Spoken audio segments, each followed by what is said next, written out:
बिस्मिल्लाहिर्रहमानिर्रहीम। नाज़रीन, मैं हूं जावेद बलोच और उम्मीद है आप लोग खैरियत से होंगे।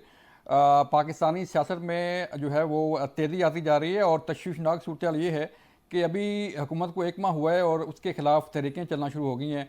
तहरीक इंसाफ पहले ही सड़कों पर थी और अब तहरीक आइन तहफ़्फ़ुज़ पाकिस्तान शुरू हो गई है। पार्लियामेंट का मुश्तरका इजलास बुलाया जा रहा है और प्रेसिडेंट ज़रदारी ने पार्लियामेंट के मुश्तरका इजलास से भी खिताब करना है। इसके साथ साथ खबरें ये भी आ रही हैं कि मुस्लिम लीग नून के कायद जो हैं नवाज शरीफ साहब, उन्होंने खुद पार्टी की क़यादत संभालने का फ़ैसला किया है और बहुत जल्द जो है वो अपनी एज ए सदर मुस्लिम लीग नून अपने काम को का आगाज़ करेंगे और पार्टी की क़यादत संभालेंगे। पहले भी कायद हैं, अब बाज़ाब्ता जो है वो पार्टी के सदर बनने जा रहे हैं। इसके अलावा नाजरीन, जो डेलीगेशन है सऊदी अरब का, उससे बड़ी उम्मीदें हैं। अरबों डॉलर की सरमायाकारी होने जा रही है। मुज़ाकरात हुए, मुख्तलिफ शोबों में ताउन पे के जो है वो यकीन दहानी कराएगी। और फिर सऊदी वज़ीर दिफ़ा भी पाकिस्तान में है। ये इंतहाई अहम दौरा है सऊदी अरब का, जिसमें दिफाई ताउन और अरबों डॉलर की सरमायाकारी की बात की जा रही है। हमारे साथ मौजूद होंगे आज पहले सेगमेंट में दानियाल अजीज़ साहब, जिनका पहले पाकिस्तान मुस्लिम लीग नून से तल्लुक़ था, फिर कुछ हालात ख़राब हुए और उन्होंने अपनी राहें जुदा कर लीं। दानियाल साहब, बहुत शुक्रिया सर हमें वक्त देने का।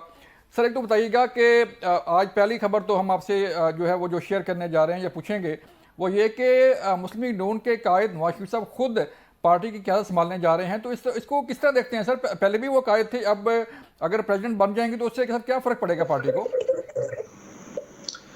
असल में जी पाकिस्तान में कोई फर्क नहीं पड़ेगा। उसकी वजह यह है कि मुस्लिम लीग नून पहले भी उन्हीं की क़यादत में थी और मसला ये नहीं है। मसला ये है कि जो ठोस इक़दामात की ज़रूरत है पाकिस्तान को मसाइल से निजात दिलाने के लिए, वो पाकिस्तान मुस्लिम लीग नून के पास है नहीं। आप देख लें, अभी 18 माह हुकूमत की, अब आके फिर शहबाज शरीफ साहब ने कहा है कि आप 2 हफ्तों में मुझे प्लान बना के दें। जी इसका जी। मतलब है इनको कुछ सिरा नहीं मिल रहा, बस डोर सुलझा रहे हैं।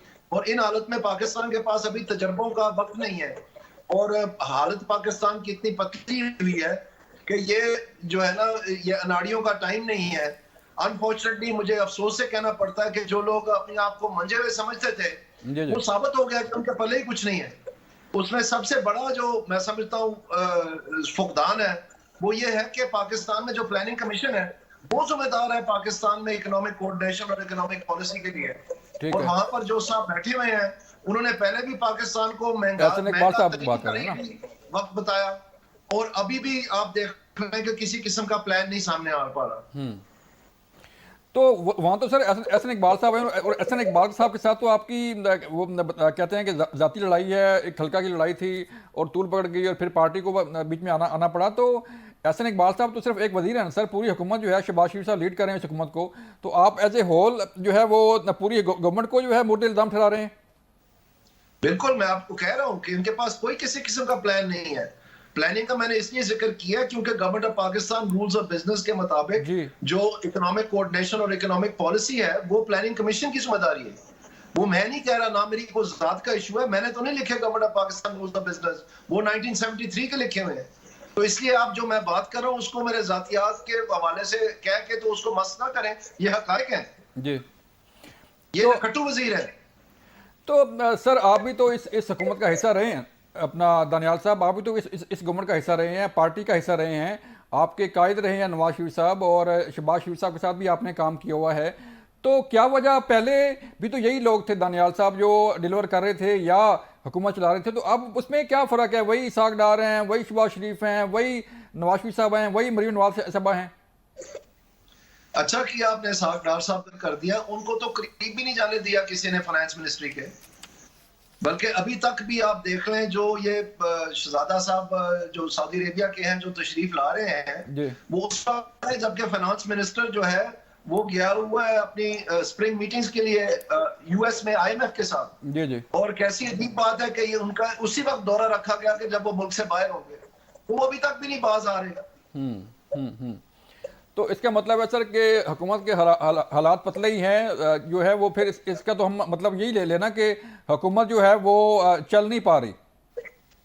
आप देख लें, जो मेन चीजें इन्होंने करनी थी, एक 590 अरब रुपए की हुकूमत ने पहले मान लिया कि ये चोरी हुई है बिजली की, जी और उसके बाद इन्होंने कहा कि होल ऑफ गवर्नमेंट अप्रोच है कि हम इस पैसों को इकट्ठा करेंगे। आपको शायद पता नहीं है, मैं आपके जरिए आपके नाजरीन को बता दूं, जी 590 अरब रुपए का मतलब ये है कि हर यूनिट बिजली का 18 रुपए 52 पैसे तकरीबन कम हो सकता था। ठीक है। और इन्होंने इन्होंने पूरा पूरा साल मेहनत करके सिर्फ 58 अरब इकट्ठा किया है। ठीक है। और मैं इनको उस वक्त कहता रहा हूं सितंबर में कि ये एडमिनिस्ट्रेटिव अप्रोच जो है ये बुरी तरह फेल होगी, आपसे नहीं होना। हाँ हाँ। और इनको इंसेंटिव्स अप्रोच का पता ही नहीं है। इसी तरह आप देख लें, जो अभी इन्होंने रिटेलर्स को कहा था कि टैक्स नेट में आए, अभी मेरे ख्याल में 2 हफ्ते रह गए डेडलाइन में, और कोई मेरे ख्याल में 10-15 रिटेलर्स ने फाइल किया है टैक्स, सिर्फ वो भी बुरी तरह फेल हो गया। और इसके अलावा अगर आप देखें, जो अभी ये गंदम की खरीदारी है, इन्होंने असल में किया ये है कि पूरे जो ग्रोवर्स हैं, जितने भी पाकिस्तान में गरीब सब्सिस्टेंस लेवल के फार्मर्स हैं, उनको बारदाना देने से मना कर दिया है, और उनको रेट ही नहीं मिलना, सिर्फ इसलिए कि ये महंगाई को कमी कर सके, ताकि इनकी शरह सूद, जो कि गरीब को तो सूद लोन मिलता ही नहीं है, ताकि इनकी शरह सूद कम हो सके, क्योंकि 22% पे ये कहते हैं हमसे कारोबार नहीं होता। तो वहां भी एक तो महंगाई के जरिए गरीब की ऐसी तैसी दे रही है, उसका कोई कंट्रोल नहीं किया। आपको पता है इस वक्त अफगानिस्तान में -8% महंगाई है, -8%, यानी वहां जमाना सस्ता हो रहा है। और इसी तरह श्रीलंका में, जहां पर 2 साल कबल दिवालिया निकल गया था, और उनकी जो शरह महंगाई है वो तकरीबन 60% तक चले गई, जो कि हिस्टोरिकल रिकॉर्ड है। अभी वहां पर 0.9% महंगाई है, 0.9%, यानी 1% से कम। ठीक।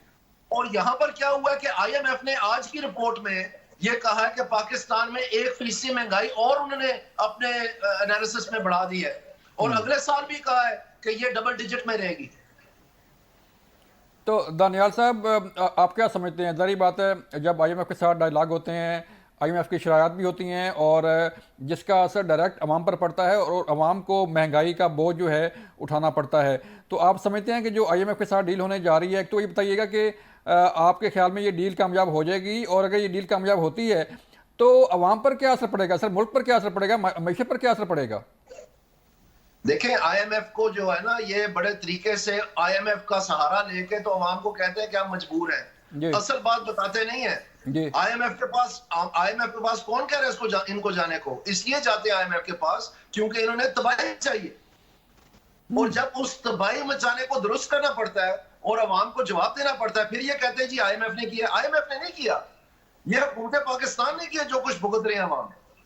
ठीक ठीक ठीक। तो दानियाल साहब, वो तो देखें ना, मरियम साहबा रोटी सस्ती कर रही हैं पंजाब में, यहाँ भी जो है इस्लामाबाद में भी इकदाम हो रहे हैं, तो रोटी तो सस्ती हो रही है ना सर?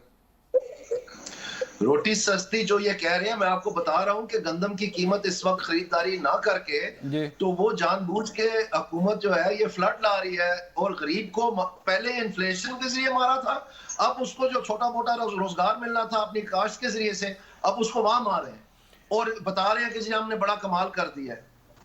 तो ये एक बहुत ही, मैं समझता हूं कि एक शॉर्ट टर्म पॉलिसी है, और ये बुरी तरह से फेल होगी, ये मैं आपको बता दूं। दानियाल साहब, तमाम दुनिया में दानियाल साहब, एक और चीज़ सर बताइएगा कि अभी तो हुकूमत को सिर्फ कुछ अर्सा ही हुआ है इक़्तिदार में आए हुए, और तहरीक इंसाफ की तहरीकें चलना शुरू हो गई हैं, तो आप समझते हैं जो अपोजिशन का सियासी इत्तेहाद बना है वो इस काबिल है कि हुकूमत को टफ टाइम दे सके, या हुकूमत को जो है वो कोई गिरा सके? मैं आपको बता रहा हूं कि बिजली के बारे में जो लोगों को महंगाई का सामना करना पड़ रहा है, उसमें एक सबसे बड़ा जो मसला है वो बिजली के बिलों का है, क्योंकि लोगों के पास रोजमर्रा के तो 100, 200, 400 इकट्ठे हो सकते हैं, इकट्ठा 15,000 रुपए कहां से लाएंगे, 12,000 रुपए कहां से लाए, नहीं होता है इनसे। और उसमें जो 590 अरब है, आप हैरान होंगे कि पाकिस्तान बुरी तरह फेल हो गई है वो इकट्ठा करने में, और वजीर आजम साहब पंजाब हुकूमत को सराह रहे हैं कि आपने बहुत अच्छा काम किया, अंदाजा करें। तो सर एक और MFO की दुनिया में रहने से ये मसले हल नहीं हो रहे, इनके पास हल है कोई नहीं, मैं बार बार कहता हूं, ये तीनों के पास हल कोई नहीं है। तो हल बताएंगे सर, क्या हल है इस सारी सूरत हाल का? आपको मशवरा देंगे? बिल्कुल, मैं बार बार आपके जरिए, आपके चैनल्स के जरिए बता रहा हूं कि जब तक आप इंसेंटिव्स बेस्ड अप्रोच नहीं अपनाएंगे और आप एडमिनिस्ट्रेटिव अप्रोच करने की कोशिश करेंगे तो आप फेल होंगे। तो इंसेंटिव्स बेस्ड अप्रोच इनको आता ही नहीं है, इन्होंने न्यू इंस्टीट्यूशनल इकोनॉमिक्स पढ़ी ही नहीं है किसी ने, और इंतजामिया से जाके मशवरे करते हैं। आप यहां तक देखें कि वहां पर एयरलाइन की लाउंज में वो एम्बेसडर से पूछ रहे थे कि बयानिया क्या होना चाहिए। ये तो इनकी हालत है। सही है। तो वो सर जो शहबाज स्पीड हम देख रहे थे पंजाब में, आपके इलम में है, आपके भी सामने थे शहबाज स्पीड, और यहाँ इस्लामाबाद में शहबाज स्पीड आपको नजर नहीं आ रही सर? बिल्कुल भी नहीं नजर आ रही। ये देखें, रेवड़ियां बांटना बहुत आसान काम है। सोलर पैनल बांट दे, आटा बांट दे, थैले बांट दे, और कहे जनाब हमने बड़ा कमाल किया, मोटरसाइकिल बांट दे, हेलीकॉप्टर बांट दे। लेकिन पाकिस्तान के अदारों को दुरुस्त करने की जो जरूरत है, क्योंकि वो सारे के सारे बीमार हैं, उसके लिए इनके पास इल्म ही नहीं है। इनको सिर्फ चंद ब्यूरोक्रेटों के नाम याद है, वो भी जो इनके लॉयलिस्ट हैं, उनसे जाके मशवरा करते हैं। वो खुद तो मसाइल का हिस्सा है, उन्होंने क्या हल बताना है। तो दानियाल साहब, ये भी खबरें आ रही थी कि मुस्लिम लीग नून के कायद नवाज शरीफ साहब ने जो नाराज रहनुमा है अपनी पार्टी के अंदर, जाहिर बात है इख्तलाफात होते रहते हैं, तो रब्ता करने का फैसला किया था। कोई आपसे रब्ता हुआ? कोई अगर रब्ता होता है तो दोबारा वापस आ रहे हैं सर? मेरे ख्याल में उनको अच्छी तरह पता है कि मैं पाकिस्तान में महंगाई और बेरोजगारी के खिलाफ हूं, और इस महंगाई और बेरोजगारी में इन्हीं के मफाद लिपटे हुए हैं। तो इनको पता है, इसीलिए तो मेरे ऊपर दायरा लगाकर तो फारग किया गया, क्योंकि उनको पता है कि इसको सारी बात का पता है। और मैं इस चीज के लिए खड़ा हो गया था, पूरे पाकिस्तान में मैंने आवाज बुलंद की है। तो इसलिए ये इस जिहाद में कोई, इस उड़ान में कोई फर्क नहीं आ सकता। ये हमले हल हो गए महंगाई और बेरोजगारी के। मतलब फिर सर हमें बताएं ना कि आपका जो सियासी कैरियर है मुस्तकबिल में, इन फ्यूचर में, क्या आप कोई पार्टी ज्वाइन करेंगे या इंडिपेंडेंट रहेंगे या किस तरफ जाएंगे आप? ये जल्द आपको खबर मिल जाएगी, बहुत कुछ हो रहा है बिहाइंड द सीन्स। अच्छा, कोई पार्टी ज्वाइन करने जा रहे हैं? नहीं यार, मैं आपको बता रहा हूँ, इट्स बिफोर टाइम। जब वक्त आएगा मैं आपको सारों को पता चल जाएगा इंशाल्लाह। चलें, बहुत शुक्रिया दानियाल अजीज साहब। ये थे दानियाल अजीज, जो हुकूमत को मशवरा दे रहे थे कि हुकूमत को जो है अवाम को रिलीफ देना चाहिए, उस अवाम की रिलीफ की बात करनी चाहिए। जो IMF के साथ डील करने जा रहे हैं उससे भी अवाम को फ़ायदा होना चाहिए। मुझे एक ब्रेक के लिए कहा जा रहा है, मिलते हैं ब्रेक के बाद।